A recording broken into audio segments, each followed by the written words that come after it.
uno munsi duteye ku munsi ugira gatatu w'urugendo. Mu rugendo ntivyama vyoroha, mu rugendo hategerezwa kubamwo disipline, hatabayemwo disipline abantu barasigana, hakagira baruha. Iyo barushe rero bagasigara barakwega amaguru, kiba ari ikibazo gikomeye kuko bashobora guhura n'ibibazo. Urumva batari kumwe n'abandi, ntibiba ari vyiza. Nico gituma bavuga ngo nta bafatana urugendo batasezeranye. Nuko rero uko twabisiguye tukerekana neza ukuntu kukwisonzesha kuzotuma turonka inyungu ku mpande zine mu bintu bine canke mu buryo bune. Ubwa mbere na mbere twavuze yuko ukwisonzesha bituma umuntu agira amagara meza. Nimba wari ufise ibiro vy'umurengera, nimba wari ufise wari uvyibushe gose, isonzeshe, ivyo bintu birahera. Nimba ufise ibiro birenga 80 canke 90, niyo wisonzesha ukamara iyo misi 40, uzoyimara ufise ibiro 50 canke 60. Nuko nshobora kuba ndengeje urugero, mugabo urashobora kuzoba ufise ibiro 70.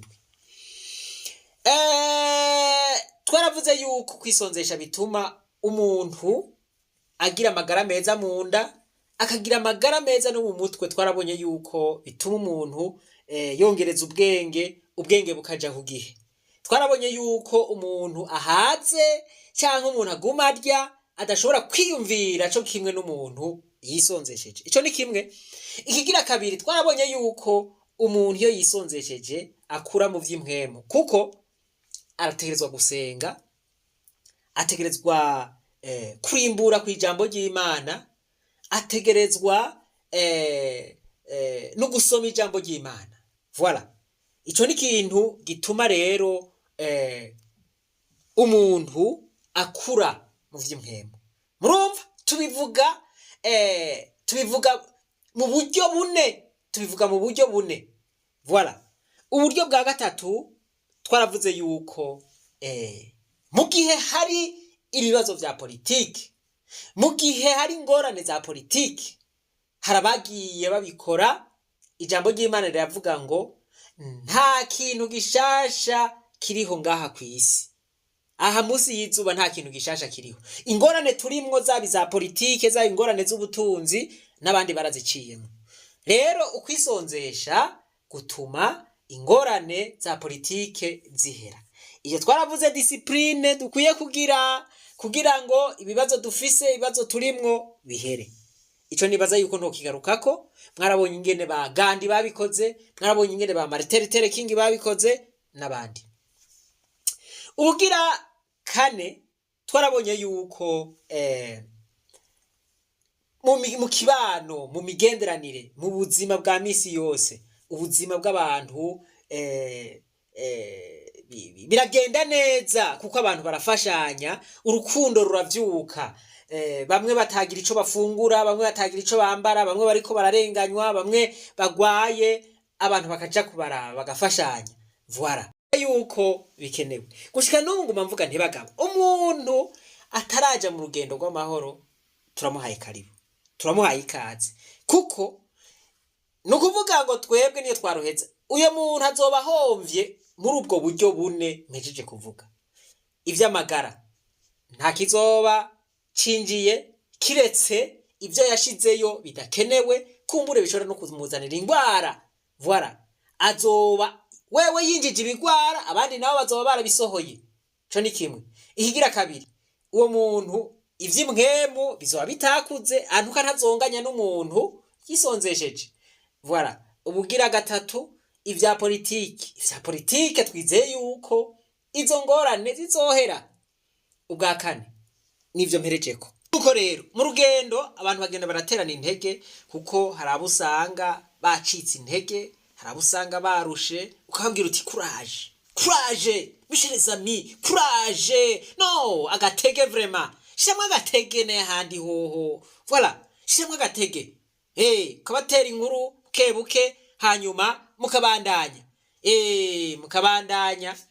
Voilà, uno munsi rero natwe naho tutariko turagenda, naho tutari kumwe mwibarabara, naho tutari muri marche manifestation, turi mu rugendo, turi kumwe mu mpemu mu rugendo. Nta burenganzira dufise bwo kuja mwibarabara.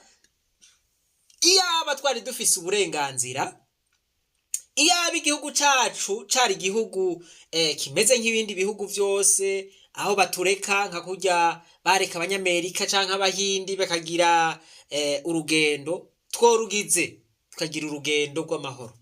Mugabo ntibishoboka. Kubera rero bidashoboka, tuca twibera mu rugendo. Urugendo turashobora kurukora mu mpemu, turi kumwe mu mpemu, duhuje imitima n'inama, vyose birashoboka.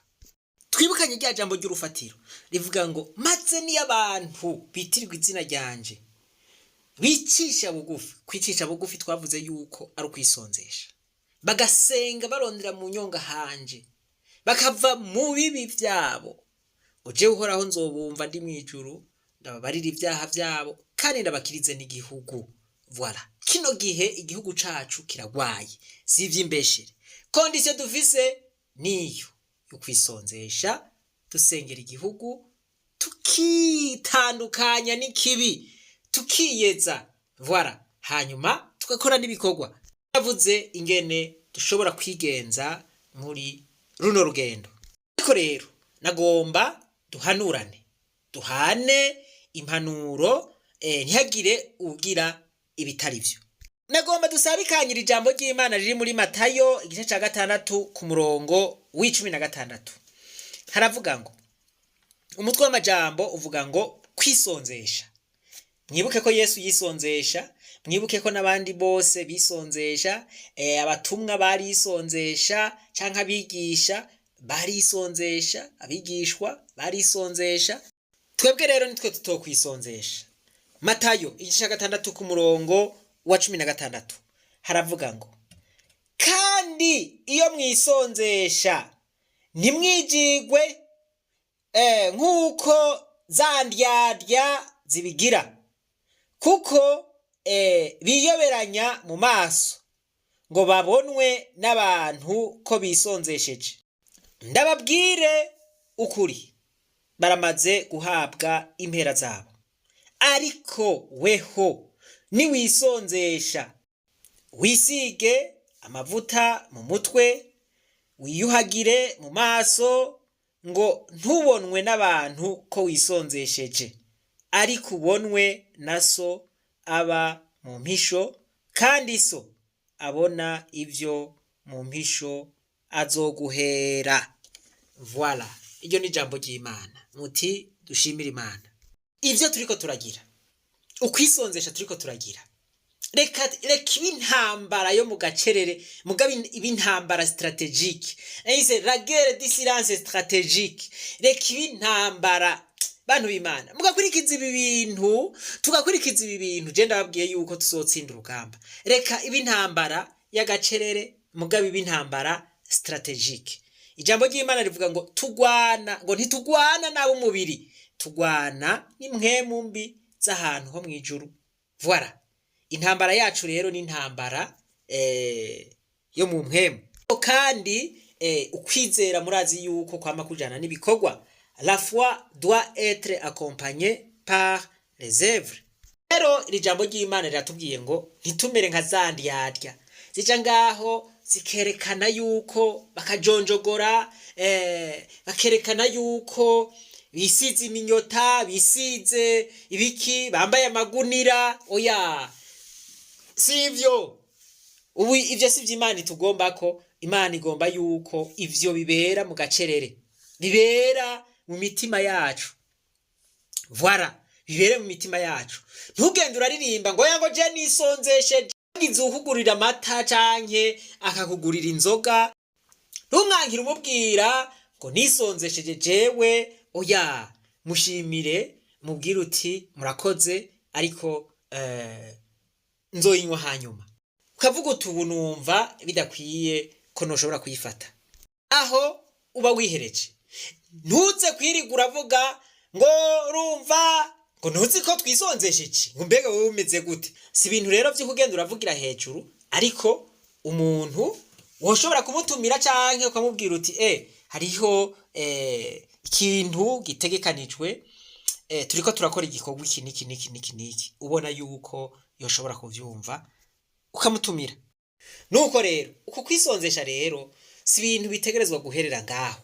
Ijambo ry'Imana nababwiye ngo rivuga ngo mbega ukwisonzesha jewe uhoraho nkunda nukwahe, suko gucagagura imigozi yariboshe imbohe, abarenganywa, abatagira shinge na rugero, abataronka ico bafungura, abataronka ico bambara, abatwazwa igitugu. Voilà, bimeze uko rero twebwe cane abantu baba ariko barisonzesha bari mu rugendo rw'amahoro. Ikintu dukora, ingeso twahora dukora vraiment twogerageza tugahindura.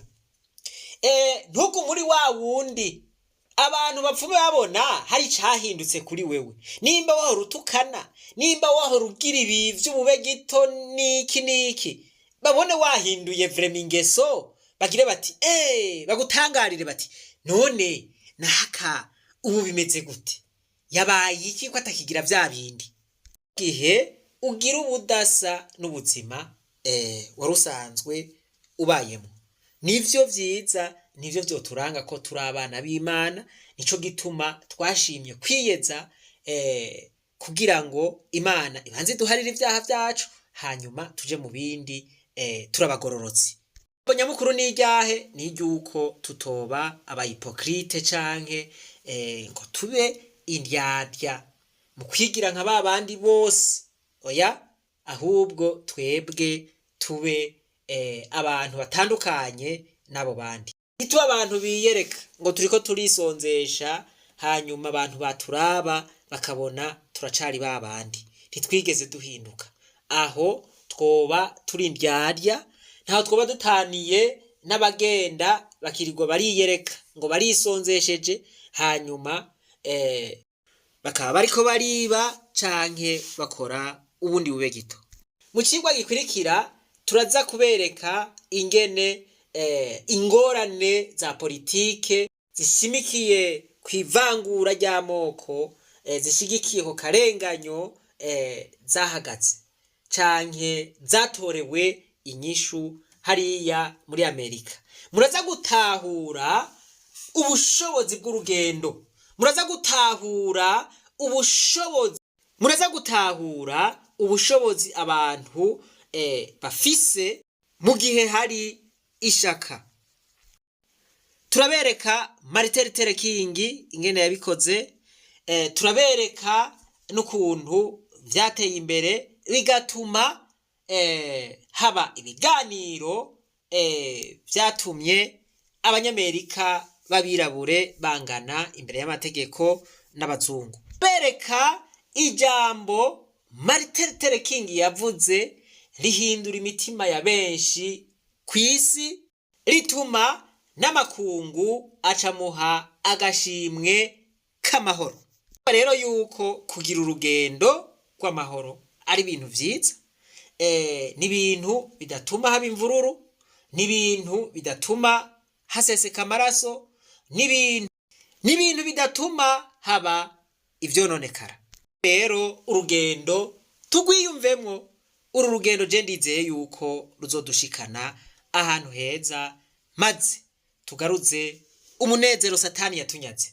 Ubona ko ari ryo hangiro dufise.